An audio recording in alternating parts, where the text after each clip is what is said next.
అందరికీ వందనాలు తెలియచేస్తున్నాను. ఈ రాత్రికాల సమయంలో మనము స్త్రీల కూడికను ప్రారంభించుకుంటున్నాం ప్రార్థనతో.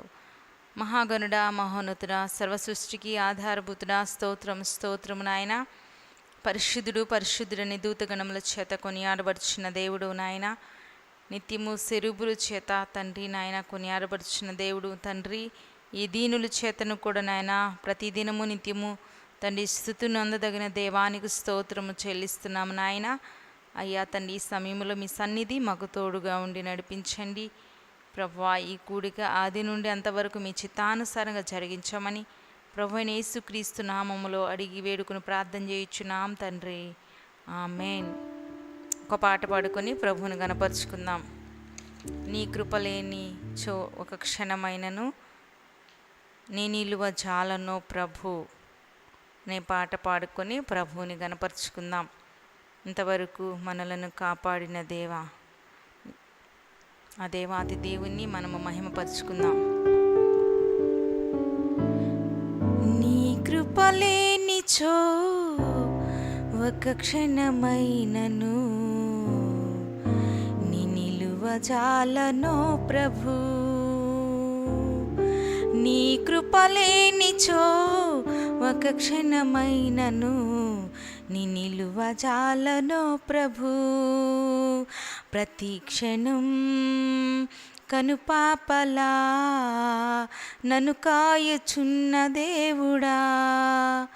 ప్రతి క్షణం కనుపాపలా నన్ను కాయుచున్న దేవుడా.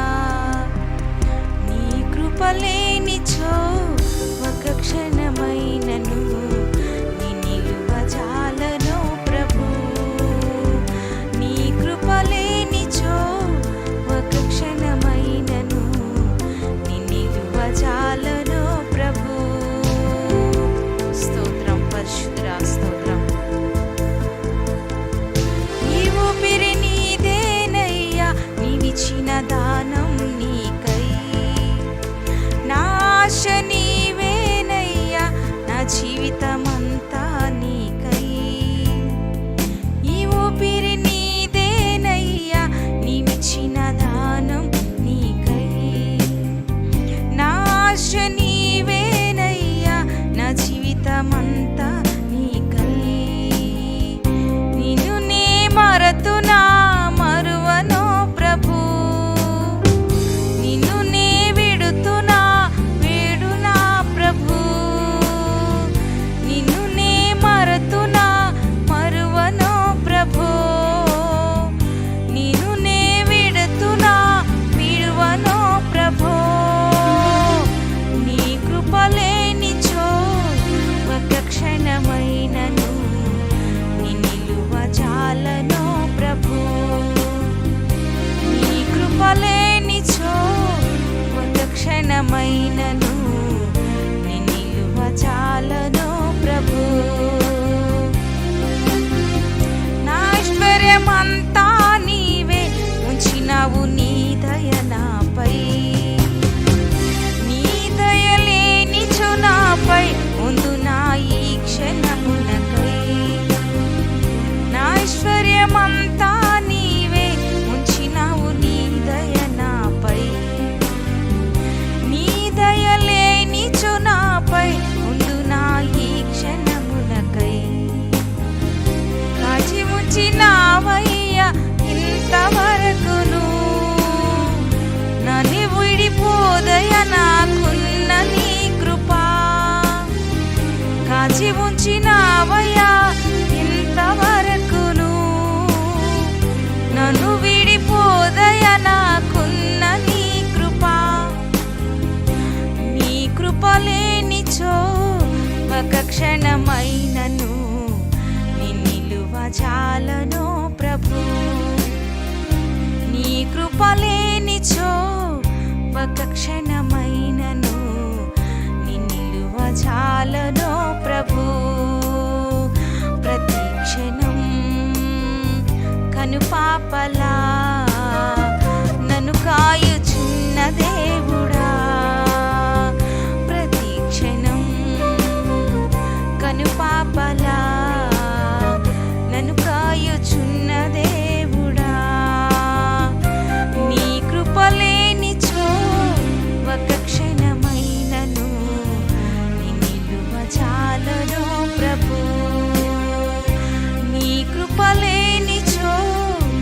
ఒక్క క్షణమైనను నీ నిలువ చాలలో ప్రభు.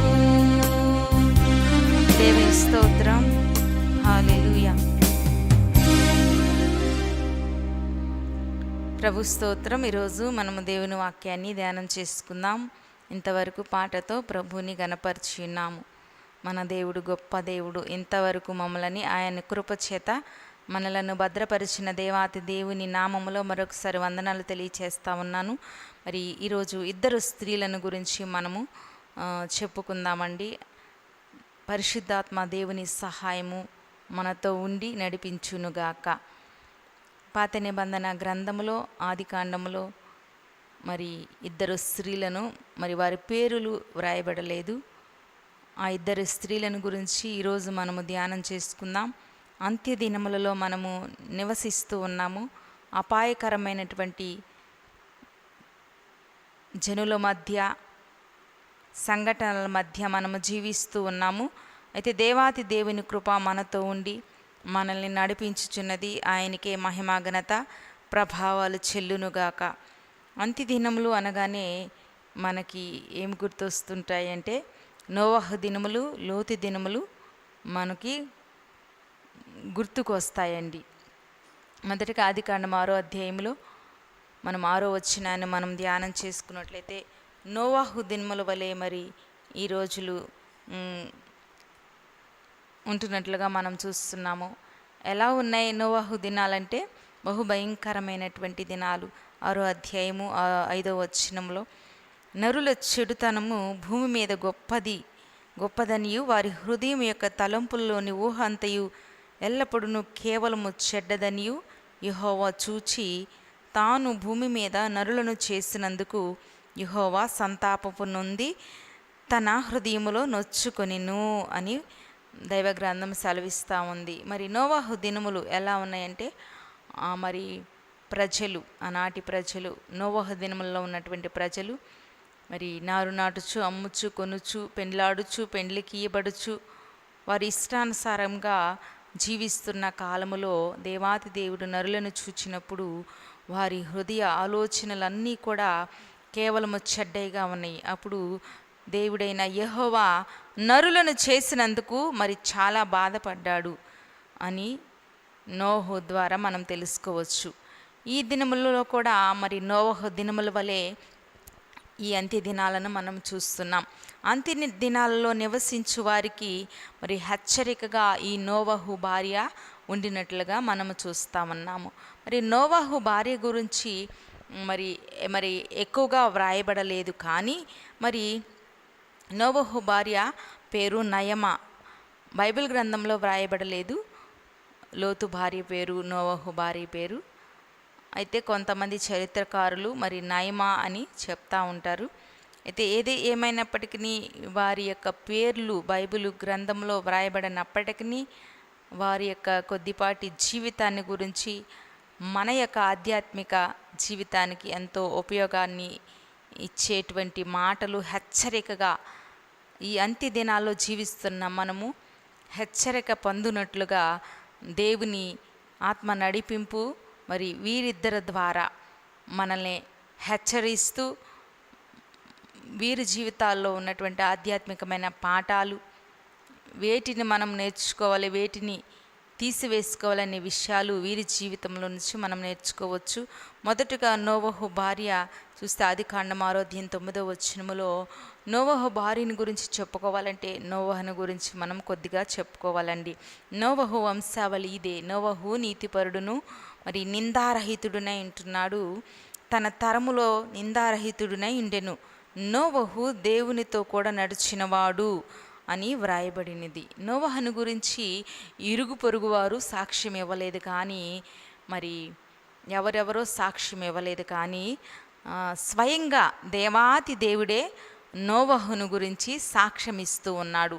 అతనిని గురించి, నోవహు వంశావళిని గురించి, నోవహు నీతిపరుడై ఉన్నట్లుగా మనము దైవ గ్రంథంలో ఆదికాండము 6వ అధ్యాయము 9వ వచనము మనకి స్పష్టంగా తెలియచేస్తూ ఉంది. ఆయన నీతి అంటే నీతిపరుడు అనంటే మరి దేవాతి దేవుని యొక్క వాక్కు ప్రకారము జీవించేవారు. ఈ లోకంలో జీవిస్తూ ఉన్నప్పుడు దేవుని నీతి కలిగి మరి దేవునిని వెంబడించే వ్యక్తులని మనము గమనించాలి. అయితే మన జీవితాలు నీతితో నిండి ఉన్నాయా, లేక అవినీతితో మనం నిండి ఉంటున్నామా? మొదటగా నీతిపరుడు తన తరము వారిలో నిందారహితుడునే అన్నాడు. అంటే నోవహును దేవుడు చూచినప్పుడు మరి నోవహును గురించి దేవుడు సాక్ష్యం ఇస్తున్నది ఏంటంటే మరి నిందారహితుడు, అంటే అతనిలో నిందించడానికి ఏమీ కూడా లేదు, అతని మీద నింద మోపడానికి ఏమి కూడా కనబడడం లేదు. దేవుడైన యెహోవా మరి ఆదాము అవలను ఏదేను వనంలో పెట్టి వారిని చూచినప్పుడు వారిని నిందించడానికి ఒక అవకాశము ఉంది. వారు తినవద్దన్న పండును తిని మరి ఆజ్ఞ అతిక్రమించారు. ఆజ్ఞ అతిక్రమమే పాపము అని దైవ గ్రంథము సెలవిస్తూ ఉంది. అయితే నోవహును గమనిస్తే అటువంటి యొక్క పాపములు ఏమీ లేవు. నోవహు మొదటగా నీతిపరుడును నిందలేని వాడై అతన్ని నిందించుటానికి ఏ కోణములో కూడా అతని మీద ఏ నింద వేయడానికి వీలు లేనంత నీతిమంతుడుగా కనబడుచున్నాడు, అనింద్యుడుగా కనబడుతూ ఉన్నాడు. నోవహు దేవునితో కూడా నడిచెను అని వ్రాయబడింది. అంటే నోవహు నీతిపరుడని నిందారహితుడని దైవగ్రంథము మరి ఏ సమయంలో సెలవిస్తూ ఉందంటే బహుభయంకరమైన సమయంలో, లోకమంతా పాపముతో నిండి ఉన్న కాలములో, ఆ తరములో, నోవహు తరములో మరి ఆ మాటను యెహోవా దేవుడు సాక్ష్యమిస్తున్నాడు నోవహు గురించి. మరి భయంకరమైన సిచ్యువేషన్స్, చుట్టుపక్కల అవినీతి పరులు, చుట్టుపక్కల ఉన్నటువంటి ప్రజలు భక్తిహీనులుగా మరి దేవుని వైపు చూడని వారిగా ఉంటున్నప్పుడు దేవుడైన యెహోవా నోవహును నీతిపరుడును నిందారహితుడునై ఉన్నాడు అని చెప్తున్నాడంటే ఆశ్చర్యమే. దేవుని ఎదుట నోవహు యొక్క భక్తి జీవితము, యథార్థతలు ఎంత గొప్పయో మనము ఒకసారి గమనించగలము. అయితే మనల్ని గురించి మనం ఆలోచించుకుంటే మూడు విధాలుగా మనల్ని గురించి మనము దేవునితో మరి సంభాషించే సంభాషణ, మన గురించి చెప్పుకునే సాక్ష్యము దేవునితో ఎలాగ ఉంది మొదటగా మనం గమనించాలి. రెండవదిగా మన గురించి చుట్టుపక్కల ఉన్నటువంటి వారు కొన్ని సమయాల్లో చెడ్డ సాక్ష్యాలు కూడా పలకవచ్చు. అయితే మరి దేవుని సన్నిధిలో మనము కూడా మరి కొన్ని మనకి అననుకూలమైన పరిస్థితులు దేవుని సన్నిధిలో పెట్టక అవసరమైన వాటిని దేవుని సన్నిధిలో పెట్టి సాక్ష్యం ఇస్తూ ఉండవచ్చు. అయితే దేవుడైన యెహోవా దృష్టిలో మనము మరి నీతిమంతులుగా ఉండి నిజమైన మరి సాక్ష్యాన్ని చెప్పేవారుగా ఉండాలి. మొదటగా నోవహు తన్ను గురించి తను సాక్ష్యం చెప్పుకోలేదు, కానీ ఇరుగు పొరుగు వారు తన గురించి సాక్ష్యం చెప్పుకోలేదు, కానీ దేవాతి దేవుడే మన గురించి మరి నోవహు గురించి సాక్ష్యం ఇస్తున్నాడు. మన గురించి కూడా దేవుడు సాక్ష్యం ఇవ్వాలి అంటే మనము నిందలేని వారంగా జీవించాలండి. అయితే నోవహు మరితో దేవుడు చెప్పాడు ఒక మాట, ఏమనంటే ఈ యొక్క లోకమంతటిని కూడా నాశనం చేయబోతున్నాను, నీవు ఒక ఓడను సిద్ధం చేసుకోమని దేవుడైన యెహోవా నోవహుతో చెప్పినప్పుడు ఆ యొక్క నోవహు దినాల్లో ఉండి చూచినప్పుడు ఎవరు కూడా నోవహు వంటి నీతిపరుడు యెహోవాకి కనిపించలేదు. అయితే నోవహుని దేవుని ఎన్నుకోవటంలో దేవుని చిత్తము, దేవుని ప్రణాళిక ఏమై ఉన్నది అంటే అతని యొక్క నమ్మకత్వము, అతని యొక్క భక్తి జీవితము దేవుడైన యెహోవా చూచాడు. అలాగే నిన్ను దీవించాలంటే, నీకు ఒక పని అప్పగించాలంటే దేవుడు నీలో ఉన్న నమ్మకత్వాన్ని చూస్తూ ఉంటాడు, నీలో ఉన్న యథార్థతని చూస్తూ ఉంటాడు, నీలో ఉన్నటువంటి మరి నీతిని చూస్తూ ఉంటాడు దేవుడైన యెహోవా.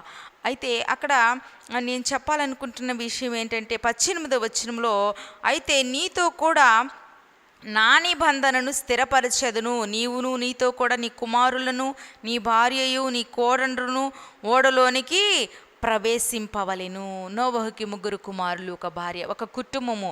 అంటే కింద వచనాలు రాయబడింది, అక్కడ భూలోకము దేవుని సన్నిధిలో చెడిపోయి ఉండెను.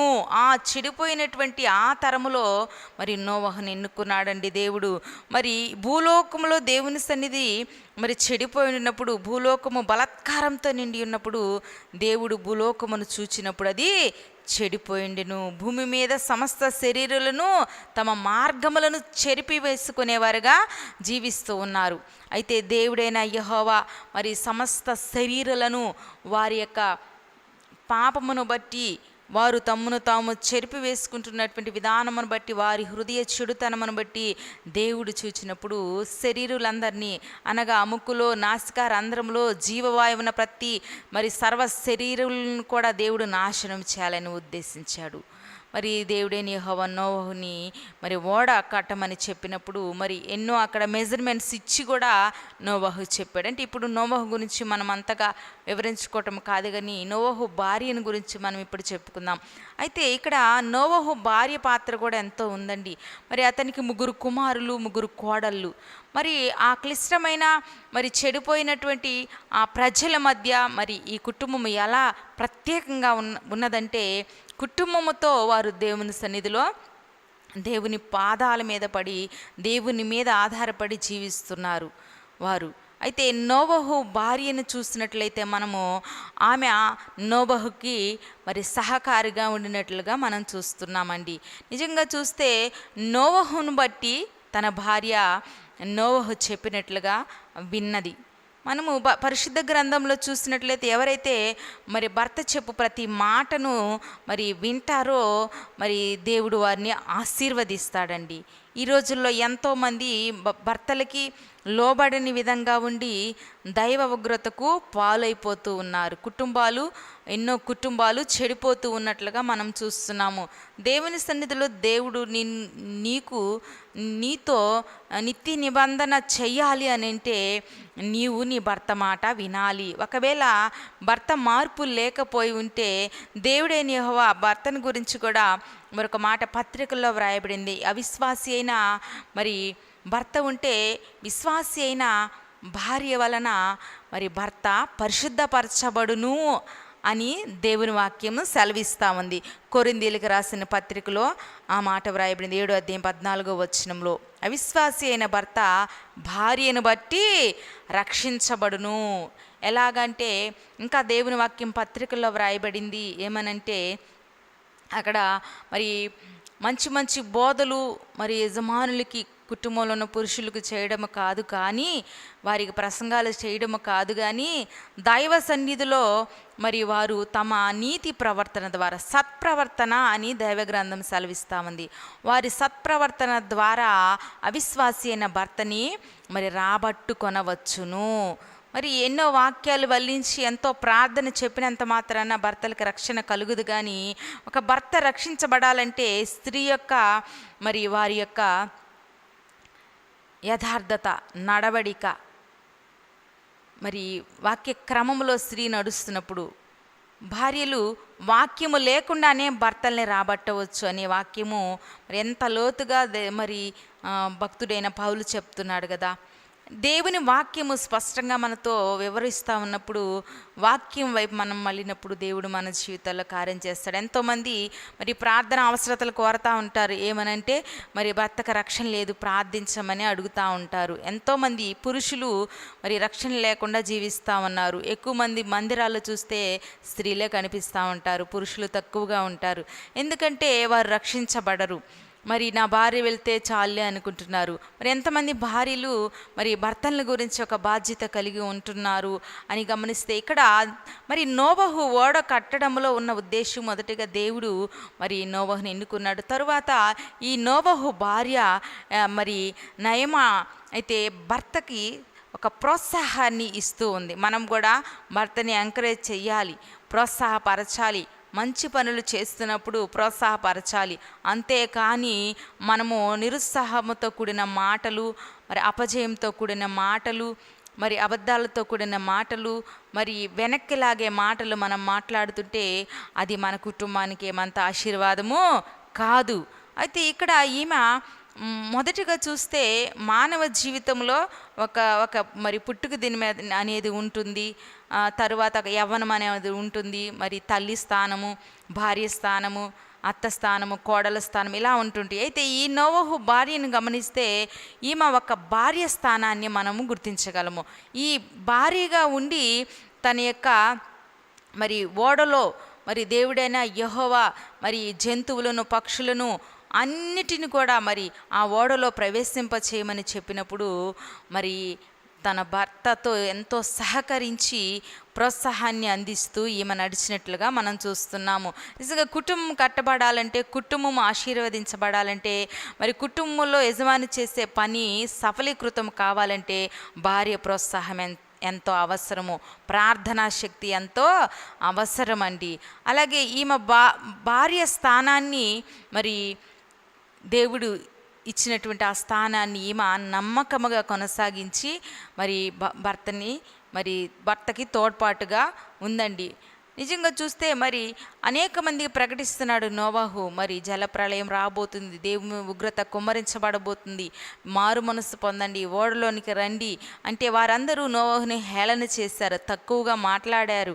మరి అలాగూ మాట్లాడిన వారందరూ కూడా ఒకానొక సమయంలో ఆ యొక్క ప్రచండమైన వర్షము, మరి ఆకాశపు తుమ్ములు విప్పబడినప్పుడు మరి జలప్రళయం పెరిగిపోతూ అరారోతు పర్వతమంత ఎత్తుల కృపను బట్టి నోవహు భార్య, నోవహు కుటుంబము, కుమారులు, కోడళ్ళు రక్షించబడ్డారు. చూస్తే అత్త స్థానంలో మరి ఈమె గెలిచింది. మరి తల్లి స్థానము, భార్య స్థానము ఈమెకి దేవుడిచ్చాడు. అయితే ఈ 3 స్థానాలలో ఈమె విజయం పొందింది.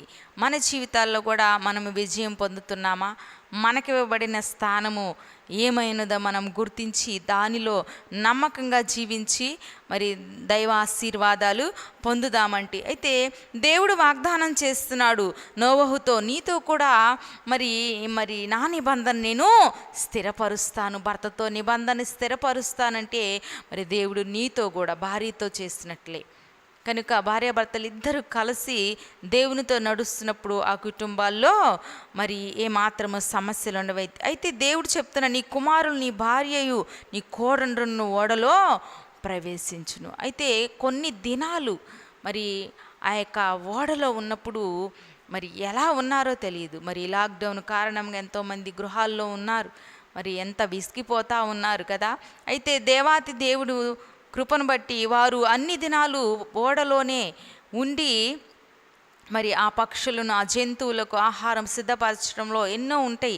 అన్నిటిలో కూడా ఈ నోవహు భార్య సహకారిగా ఉన్నట్లుగా మనం చూస్తున్నాం. ఆదికాండము 7వ అధ్యాయము 1వ వచనంలో చక్కని మాట ఉంది. నోవహు ఈ తరము వారిలో నీవే నా ఎదుట నీతిమంతుడివై ఉండుట చూచి తిని, దేవుడు అంటున్నాడు మరి నోవహుని, మరి నీవే నా ఈ తరంలో నీతిమంతుడివై ఉండుట చూచి తిని గనుక నీవును నీ ఇంటి వారును ఓడలో ప్రవేశించుడి. దేవుడైన యెహోవా మరి నీవును నీ ఇంటివారు అంటే నోవహు తన భార్య బిడ్డలు కలిసి ఆ యొక్క ఓడ, రక్షణ అనే ఓడలో కొనసాగడానికి దేవుడు సహాయం చేశాడండి. 7వ వచనంలో చూస్తే అప్పుడు నోవహును అతనితో కూడా అతని కుమారులను, అతని భార్యయు, అతని కోడండ్రును, అతని కుమారులను, అతని భార్యయు మరి ఆ ప్రవాహములను తప్పించుకొనుటకై ఓడలో ప్రవేశించిరి. ప్రస్తుత దినాలు కూడా మరి నోవహు తరములో ఉన్న దినాల వలె ఉన్నాయండి. అయితే ఒక భారీగా ఉన్న మన స్థానాన్ని ఒకసారి గమనిస్తే మనం ఎంతవరకు మన బిడ్డల్ని ప్రోత్సాహపరుచుకుంటున్నాం. షేము, హాము, ఏపేతు నోవహు కుమారులు, వారి ముగ్గురును కూడా దైవ క్రమంలో పెంచినట్లుగా మనం చూస్తూ ఉన్నాం. మరి వారి కోడళ్ళు మొత్తము కూడా మరి రక్షించబడ్డారండి. ఆ ఉపద్రవం నుంచి, ఆ మరణం నుండి, ఆ యొక్క జల ప్రళయం నుంచి మరి నోవహు తన భార్య బిడ్డలు రక్షించబడ్డారు. మరి ఈరోజు మన జీవితంలో నోవహు భార్యని గురించి 4 విషయాలు మనం తెలుసుకుందాం. నోవహు భార్య మరి ఒక మంచి భార్యగా ఉంది. రెండవదిగా ఒక మంచి తల్లిగా ఉంది. మూడవదిగా చూస్తే ఒక మంచి అత్తగా ఉంది, మంచి సహకారిగా. మన జీవితాల్లో వేటిలో లేమా వాటిని దయచేయమని ప్రభువుని అడుగుదాం. అయితే రెండవదిగా చూసినట్లయితే మరి లోతు భార్య, ఈమె పేరు కూడా దేవుని గ్రంథములో వ్రాయబడలేదండి. ఈమె పేరు దేవుని వాక్యములో వ్రాయబడలేదు. అయితే లోతు భార్య అని లోతు నీతిమంతుడు, నిందారహితుడు. అయితే లోతు భార్య మాత్రము కొన్ని ఇహ సంబంధమైన వాటి యందు మరి ఆసక్తి కలిగి ఉన్నట్లుగా దైవ గ్రంథం సెలవిస్తూ ఉంది. మరి ఈ యొక్క అంత్యదినములలో లోతు భార్యను మనము జ్ఞాపకం చేసుకుంటే, మరి లోతు మరి సహోదరుడైనటువంటి అబ్రహాము, విశ్వాస వీరుడైనటువంటి అబ్రహాము భక్తిని, విశ్వాసమును ఎరిగిన వ్యక్తి లోతు భార్య. అయితే లోతు భార్య అబ్రహాము యొక్క అనుభవాలను, అబ్రహాము యొక్క ఆశీర్వాదములను గుర్తించిన వ్యక్తి, మరి తెలుసుకున్నటువంటి వ్యక్తి. మరి మొట్టమొదటగా అబ్రహాం యొక్క అనుభవాలను రుచి చూచింది. అయితే ఎలా ఉంది ఈమె అట్టి అనుభవాలే నడిచిందని ముందుకు మనం గమనిస్తే, రెండవదిగా అబ్రహాము పిలుపును మరి విశ్వాసమును ఈమె గమనించింది. ఆదికాండం 12వ అధ్యాయంలో మరి అబ్రహాము పిలుపు, విశ్వాసము, తనకున్నటువంటి దేవునితో నిశ్చయతను, దేవుని యొక్క మాటకు లోబడి అబ్రహాం ఏ విధంగా వెళ్ళాడు, దేవుని స్వరం అబ్రహాంకి ఏ విధంగా వినబడుతుందనే విషయాలు అక్కడ వ్రాయబడి ఉంటాయి. మూడవదిగా అతని బలిపీఠము, అతని మరి ప్రార్థనా జీవితము. నాలుగవదిగా చూస్తే అతని మరి కానుకలు ఇవ్వడము, అతని కుటుంబము, అతని దాతృత్వము. అంటే అబ్రహాము మరి ఎంతగా ప్రార్థనాపరుడు, ఎన్ని బలిపీఠాలు కట్టాడో దేవుని ఎదుట, ఎంతగా మరి విజ్ఞాపన చేశాడో, అతను మరి దేవునికి ఎంత కానుకలు చెల్లించాడో. మరి ఇంకా అబ్రహాము జీవితంలో తన కుటుంబము దేవునికి అంకితం చేశాడు. సమర్పణ కలిగిన జీవితము అబ్రహాము కలిగి ఉన్నాడు. దాతృత్వం అంటే ఒకగానొక కుమారుడు ఎవరు ఇస్సాకునివ్వడానికి వెనుతిరగలేదు. అంటే ఎందుకు చెప్తున్నానంటే ఈ మాటలు, లోతు భార్య ఇవన్నీ చూస్తానే ఉంది. చూడండి, మరి ఆ విశ్వాసంలో నడిచిందా అనంటే ఆమె నడవలేదు. నీతిమంతుడైన తన భర్తను మరి దేవుడు ఆమెకి ఇచ్చాడండి. ఈ రోజుల్లో కూడా ఎంతోమంది నీతిమంతులైన భర్తలను ఇచ్చినప్పుడు మరి భార్యలు వారి ఇష్టానుసారంగా జీవించి మరి స్త్రీలుగా ఉన్న వారు ఏం చేస్తున్నారంటే భ్రష్టత్వంలోనూ, మరి ఆ పురుషులు బయటికి వెళ్ళినప్పుడు పాపములోనూ మరి జీవిస్తూ వారి యొక్క స్వనీతిని ఈ లోకంలో స్థాపింపబూనుకుంటా ఉన్నారు, దేవుని చిత్తాన్ని ప్రక్కన పెట్టి. అయితే దేవుడు మనతో మాట్లాడుచున్నాడు. ఈ యొక్క లోతు భార్యను గమనిస్తే మరి మంచి భర్త ఎవరు, మరి లోతు.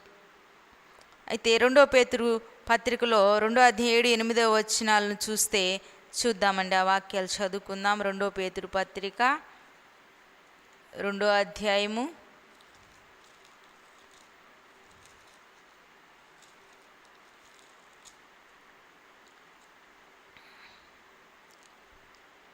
7-8 వచనాలను మనం చదువుకుందాము. విశ్వసించుచున్న మీకు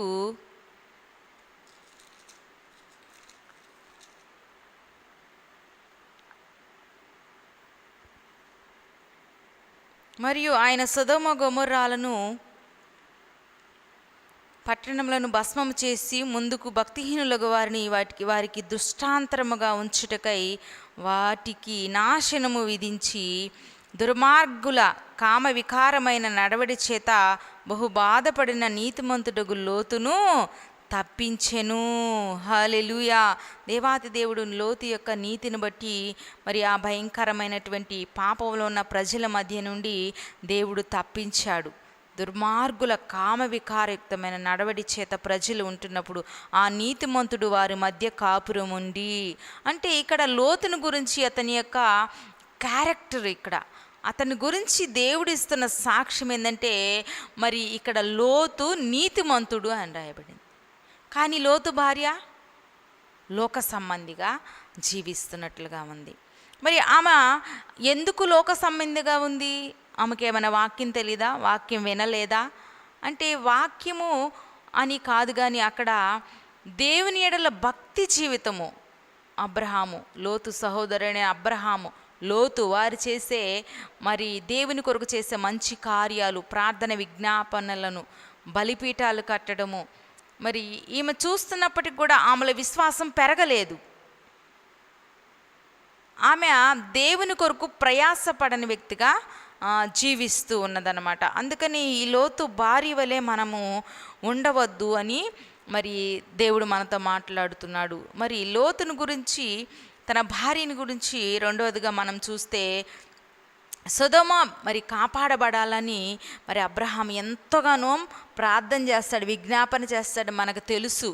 అయితే ఆ సంగతి మరి ఈమెకు కూడా తెలుసు. సొదొమ పట్టణం కొరకు ఎంత గొప్పగా ప్రార్థన చేశాడో మరి అబ్రహాము మరి బ్రతిమలాడాడో మనం గతంలో చెప్పుకున్నాము.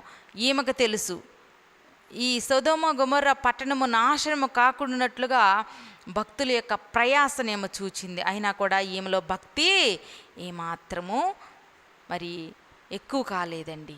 ఎందుకంటే ఈమె యొక్క జీవితము మరి భ్రష్టత్వంలో నిండి ఉన్నది, భ్రష్టత్వంతో నిండి. అయినా కూడా దేవుడు చూచాడు. లోతును బట్టి మరి దేవుడు ఏం చేశాడంటే అబ్రహామును బట్టి పరలోకము నుంచి మరి దేవుడైన యెహోవా దేవదూతల్ని సొదొమ గొమొర్రా పట్టణానికి పంపించాడు. తన భార్యని బిడ్డలని ఆయన తప్పించాడు. ఆ ప్రార్థన దేవదూతల్ని సొదొమ గొమొర్రా పట్టణానికి చేసింది. ఏ ప్రార్థన? అబ్రహాము చేసిన విధేయతలతో చేసిన ప్రార్థన, గొప్ప విశ్వాసంతో కూడిన ప్రార్థన మరి ఆ దేవదూతల్ని సొదొమ గొమొర్రా పట్టణానికి తీసుకొచ్చింది. ఎందుకంటే ఆ పట్టణము నాశనము కాకుండానట్లుగా, లోతు కుటుంబము రక్షించబడినట్లుగా. అయితే ఈ ప్రార్థనలు ఆమెకు విమోచనగా ఉన్నాయి అని తెలుసు. అయినప్పటికీ కూడా ఆమె కొంత లోకంలోనే జీవిస్తున్నట్లుగా మనం చూస్తున్నాము. మరి చివరగా చూస్తే ఆమె లోతు భార్య అయితే ఆమె నాశనాన్ని తెచ్చుకున్నట్లుగా మనం చూస్తున్నాం. భక్తి కలిగిన జనాంగముతో ఆమె జీవిస్తున్నప్పుడు కూడా ఆమె నాశనాన్ని తెచ్చుకుందండి. మరి ఆ దినాల్లో, నోవహు దినాల్లో అంత వాక్యం చెప్పేవారు కూడా లేరు, ధర్మశాస్త్రం కూడా లేదు, లోతు కాలంలో కూడా లేదు. అయినప్పటికీ కూడా వారి యొక్క భక్తి జీవితాన్ని బట్టి వారి భార్యలు మరి కొంతమంది వారిని వెంబడించినట్లుగా మనం చూస్తున్నాం. విశ్వాసంతో కూడిన ఆ యొక్క భర్తల వెంబడి వీరు మరి నడిచినట్లుగా మనం చూస్తున్నాం దేవుని వైపుకి. అయితే ఈ యొక్క నోవహు భార్య అయితే ఎంతో చక్కని మాదిరిగా మనకి దేవుడు పరిశుద్ధ గ్రంథంలో రాసి ఇచ్చాడండి. ఈ యొక్క లోతు భార్యనైతే నాశనానికి పోయే మార్గము నుండి మనం మళ్లింపబడడానికి ఈమె ఒక మార్గమై ఉన్నది.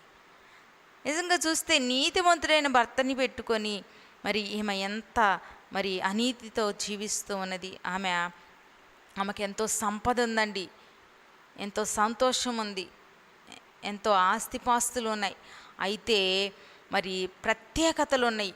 అయితే ఆమె ఏం చేసింది? నాశనానికి తన జీవితాన్ని నడిపించుకుంది, పతనానికి ఆమె జీవితాన్ని నడిపించుకుంది. ఈ రోజుల్లో కూడా భర్త అన్నీ తెచ్చి పెడతా ఉంటాడు, ఆఫీసులకు వెళ్తూ ఉంటాడు మరి ప్రతిరోజు. అయితే వీళ్ళు ఏం చేస్తారు? బిడ్డల కొరకు మరి భర్త కొరకు ప్రార్థించకుండా వారి యొక్క మరి వ్యర్థమైన సమయాలన్నిటిని కూడా వ్యర్థంగా గడుపుచు ఉన్నారు ఈనాటి స్త్రీ. అలా ఉండకూడదండి. మరి మనకిచ్చినటువంటి దేవుని సమయాన్ని జాగ్రత్తగా కాపాడుకొని మరి దైవ గ్రంథాన్ని చదువుకుంటూ పరిశుద్ధ లేఖనాలను మనము మరి తెలుసుకుంటూ పాటలు పాడుకుంటూ అనేకమైన ఆత్మ సంబంధమైన వారితో సహవాసము చేస్తూ జీవిస్తున్నప్పుడు దేవుడు నీ కుటుంబంలో ఉన్న నాశనాన్ని ఆయన తొలగిస్తాడు. రెండవదిగా చూస్తే ఆమె కలిగి ఉన్న సమస్తాన్ని కూడా ఆమె కోల్పోయింది. మూడవదిగా చూస్తే ఆమె వెనక్కి తిరగడము చూడడము మరి ఆమె జీవితాన్ని పతనంలోనికి నడిపించుకున్నట్లుగా మనం చూస్తున్నాము. మరి ఆమె వెనక్కి తిరగడము దేవుడిని యెహోవా చెప్పాడు. దేవదూతలు మరి ఆ యొక్క లోతు భార్యని వారి బిడ్డల్ని చేతులు పట్టుకొని లాక్కొని సొదొమ మీద మరి ఆ యొక్క అగ్నిగంధకములు కురిపించబడినప్పుడు బయటికి బలవంతంగా తీసుకెళ్ళి మరి ఊరి బయటికి లాక్కు వెళ్ళినప్పుడు అప్పుడు లోతు భార్యతో ఒక మాట చెప్పారు దేవదూతలు, నీవు ఈ వెనక తట్టు చూడవద్దు అని చెప్పారు. అయితే ఆమె దేవుని ఆజ్ఞను ధిక్కరించినట్లుగా మనం చూస్తున్నాం. ఈనాడు ప్రజలు మరి స్త్రీలు కూడా ఎంతోమంది భర్తలు ఏం చేయొద్దంటారో అదే చేస్తూ ఉంటారండి. మానవ నైజం. అందుకే మొదట చెప్పుకున్నాం కదా, నరుల హృదయము వారి యొక్క బాల్యము నుండే చెడ్డది. అందుకే ఆ హృదయాన్ని బట్టి నరులను చేసినందుకు అనగా మనల్ని చేసినందుకు దేవుడు దుఃఖపడ్డాడంట. సంతాపపడిను అని దేవుని వాక్యం సెలవిస్తుంది. మరి ఆమె ఫస్ట్గా ఆమె అవిధేయతను చూస్తున్నాం. ఆమె నాశనం తెచ్చుకోవడంలో మొదటి పాయింట్ ఏంటంటే ఆమె యొక్క అవిధేయత. రెండవదిగా చూస్తే ఆమె యొక్క అవిశ్వాసము. మూడవదిగా చూస్తే లోక సంబంధమైన వాటి యందు ఆమె నిమగ్నమైపోవటము, దాసురాలైపోయింది. ఈ లోక సంబంధమైన వాటి యందు ఏమైనా నీవు దాసురాలుగా ఉంటున్నావా? చూచిన వాటిన్నింటిని కోరుకుంటున్నావా? మరి నీ ఎదుట ఉన్నవారి అన్నీ కూడా నీకు కూడా కావాలని కోరుకుంటున్నావా? అత్యాశలకు లోనైపోతూ ఈ రోజుల్లో ఎంతోమంది వారి కుటుంబాలను ఆశ్రమంలోకి నడిపించుకుంటున్నారు. అయితే నాలుగవదిగా చూస్తే ఈమె జీవించవలసిన మరి సమయంలో మరి ఈమె ఏం చేసిందో తెలుసా? మరణించిందండి. ఈమె జీవించాలి. మరి ఆ భయంకరమైనటువంటి ఉగ్రత నుంచి సొదొమ గొమొర్రా పట్టణము భస్మం చేస్తే దేవుడు ఆకాశం నుంచి అగ్నిని కురిపించి ఈమెని బయటికి తీసుకొచ్చాడు, లోతు కుటుంబం, భార్య, బిడ్డల్ని. అయితే ఈమె జీవించాలి కదా. ఆ భయంకరమైన ఉపద్రవం నుంచి తప్పించబడిన తరువాత ఈమె మరణించింది. అంటే ఉప్పు స్తంభం అయిపోయింది, సాల్ట్ ఫిల్లరు. ఆకాశం నుంచి అగ్ని గంధకము ఆమె మీద పడిపోయింది. దేవుడు ఉగ్రత ఆమె మీద మరి కురిపించబడింది. ఎందుకు లోతు భార్య మీద దేవుని ఉగ్రత కురిపించబడిందంటే ఆమె అతిక్రమించింది, అవిధేయురాలైపోయింది. దేవుడైన యెహోవా చెప్పాడు దేవదూతలతో, నీవు వెనక తట్టు చూడవద్దని ఆమెకి చెప్పి ఉన్నాడు. అయితే ఆమె ఏమైతే చెప్పారో అది దానికి విరోధంగా చేస్తూ ఉంది. చేసింది కనుకనే ఆమె మరి శాపగ్రస్తురాలైపోయింది. తన ప్రాణానికి మరి తన పాపక్రియలకు తన ప్రాణాన్ని అప్పగించుకుందండి. ఆమె మరణించినట్లుగా మనం చూస్తున్నాము. మరి ఈ రోజుల్లో మనం గమనిస్తే చూడండి, ఈ లోకము మరి మనము ఇప్పుడు గమనిస్తే అంత్య దినముల్లో ఉన్నాము. మనము మరి రాజ్యం పైకి రాజ్యము వస్తూ ఉంది, మరి జనము పైకి జనము. మరి 2 కొరింథీయులకు రాసిన పత్రికలో 3వ అధ్యాయము మరి 13వ వచనంలో చూస్తే, అయినను మనం ఆయన వాగ్దానమును బట్టి క్రొత్త ఆకాశము కొరకు క్రొత్త భూమి కొరకు కనిపెట్టుచున్నాము, వాటి యందు నీతి నివసించును. అయితే ఏమేం చేసింది అంటే ఆయన రాజ్యం కొరకు కనిపెట్టుకోలేదండి. ఇహలోక సంబంధమైన వాటి యందు మనసు పెట్టుకొని ఆశించి ఈమె మరణించింది. శాపానికి గురి అయిపోయింది, దేవుని ఉగ్రతకు గురి అయిపోయింది. అయితే ఈమె మంచి భార్యగా లేదు, మంచి తల్లిగా ఉందా అంటే వారికి 2 కుమార్తెలు ఉన్నారు లోతుకి. అయితే దేవుడైన యెహోవా ఆ సొదొమ గొమొర్రా పట్టణాన్ని నాశనం చేసిన తర్వాత వారు సోయరుకు వచ్చి లోతు యొక్క 2 కుమార్తెలు లోతు గుహలో నివసించినప్పుడు వారు లోతు భార్య ఉప్పు స్తంభం అయిపోయింది.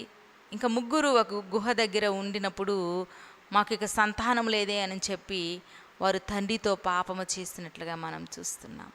అంటే లోతు భార్య బిడ్డల్ని ఎలా పెంచింది అంటే మంచి మార్గంలో వారిని ప్రోత్సాహపరచలేదండి. అలాగే మన బిడ్డలను మనం ఎలా పెంచుతున్నాం?